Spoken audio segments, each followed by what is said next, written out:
Kaos spesial dari Starting Eleven, merchandise edisi Timnas Day. Klik link di deskripsi untuk pre-order ya.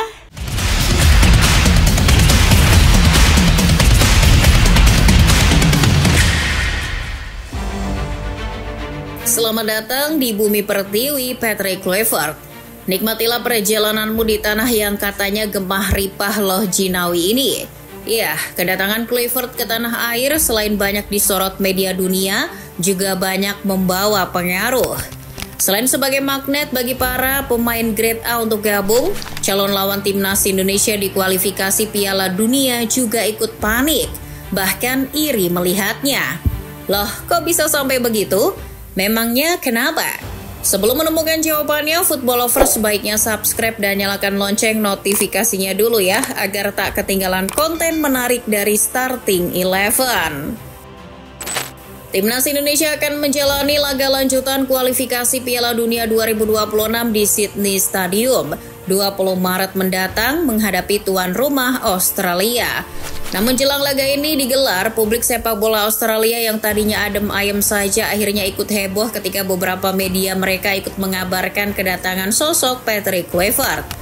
Awalnya, salah satu media mereka Daily Star mengungkapkan kekagetan kok bisa sosok superstar seperti Kluivert bisa jadi pelatih Indonesia.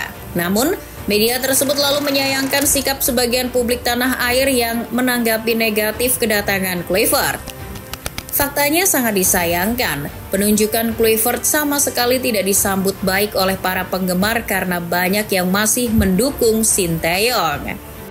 Selain Daily Star, media negeri kangguru lainnya, The West Australian justru menganggap kedatangan Kluivert sebagai sebuah ancaman bagi The Socceroos. Kluivert dianggap akan menjadi penghambat laju tim asuhan Tony Popovic untuk lolos langsung ke Piala Dunia 2026, mengingat secara klasemen mereka hanya terpaut 1 poin saja dengan Indonesia. Tak hanya menyebut sebagai ancaman, dalam artikelnya, The West Australian juga menyebut kedatangan Kluivert akan menjadi tantangan besar bagi The Socceroos, mengingat kondisi tim Tony Popovic kali ini tidak baik-baik saja.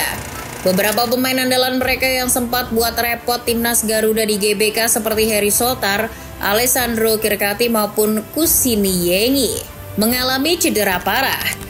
Bek kokohnya yang mirip Maguire, Harry Sotar dipastikan absen hingga akhir musim karena cedera tendon Achilles. Begitupun bek Parma, Alessandro Kirkati yang juga harus absen hingga April karena cedera yang sama.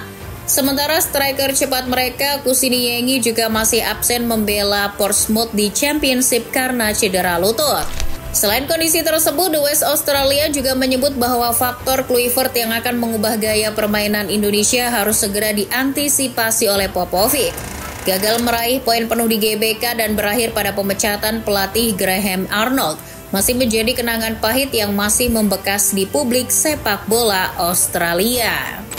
Di luar tantangan besar tersebut, Kluivert ini bagaimanapun adalah sosok yang sudah tidak asing bagi publik sepak bola Australia. Ia pernah menjadi asisten Ange Postecoglou di Brisbane Roar. Di klub yang berlogo singa mengaung ini, Kluivert juga sempat memberi kesan manis pada mantan strikernya, Sergio Van Dijk.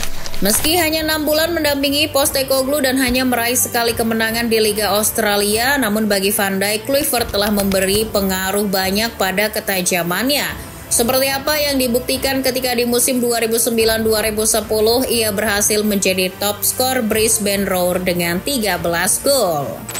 Tak hanya Australia saja yang panik, lawan timnas berikutnya yakni Bahrain juga sama paniknya. Gak usah pakai Kluivert datang, toh Bahrain sudah takut duluan ketika tandang ke GBK. Kedatangan mereka ke Indonesia bagaimanapun sudah dinanti banyak fans Indonesia yang ingin segera bersilaturahmi setelah kejadian di Bahrain bulan Oktober lalu. Kedatangan Kluivert ini akan semakin membuat kepanikan mereka berlipat-lipat. Saking paniknya, pelatih Bahrain, Dragan Talajik berkoar-koar di media sampai tebar ancaman pada Kluivert. Talajik menantang Kluivert untuk bisa meraih poin penuh dari timnya. Talajik juga sambil membawa-bawa statusnya sebagai sang jawara Piala Teluk. Ia membangga-banggakan bahwa timnya sudah mampu mengalahkan tim seperti Arab Saudi, Irak, hingga Oman di Piala Teluk 2024. Modal itulah yang menurutnya menjadi kepercayaan diri besar bagi skuadnya untuk bisa mencuri poin di GBK. Talajic boleh saja sombong, namun bukan berarti Indonesia besutan Kluivert jadi takut. Kluivert memang punya kenangan pahit menghadapi tim yang pemainnya jago acting ini. Saat membesut timnas Curaçao tahun 2021, Kluivert dihajar Bahrain 4 gol tanpa balas. Namun saat itu Bahrain dilatih oleh Helio Sousa bukan Talajic. Meski hanya laga persahabatan, namun kekalahan itu telah mencoreng harga diri Kluivert. Talajic tentu menyadari luka yang dialami Kluivert tersebut. Ia khawatir luka itu akan jadi ajang pelampiasan dendamnya pada laga 25 Maret nanti. Pelatih berpaspor Kroasia itu juga khawatir laga tersebut akan jadi peluang Kluivert untuk merebut hati fans Indonesia di GBK. Meski ada faktor dendam, namun di media Bahrain GDN Online, Talajic mengatakan bahwa dirinya akan coba cari celah kekurangan timnas Indonesia. Salah satunya dengan memanfaatkan transisi pergantian pelatih Indonesia yang waktunya sangat singkat. Lain halnya Australia dan Bahrain yang panik, calon lawan Indonesia berikutnya yakni Cina justru iri dengan kedatangan Kluivert.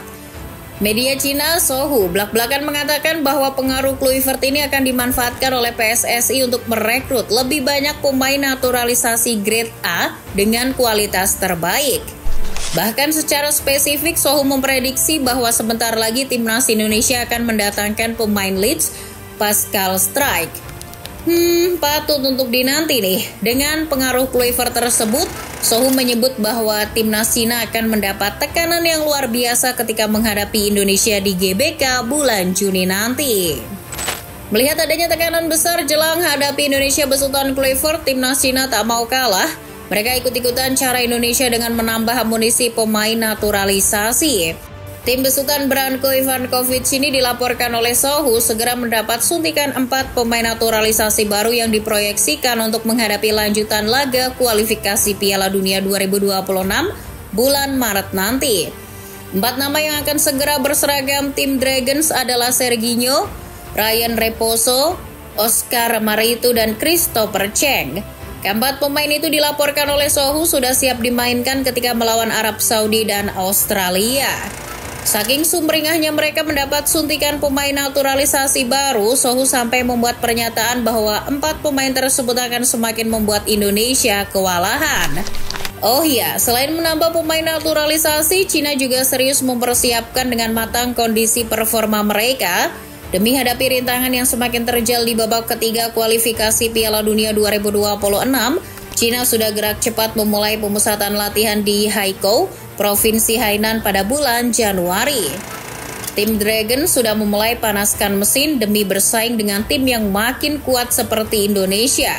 Cina tak ingin menanggung malu terus duduk di dasar klasemen grup C babak ketiga kualifikasi Piala Dunia 2026. Mereka juga tak akan membiarkan begitu saja Kluivert mampu membalaskan dendam kekalahan timnas Garuda di Qingdao.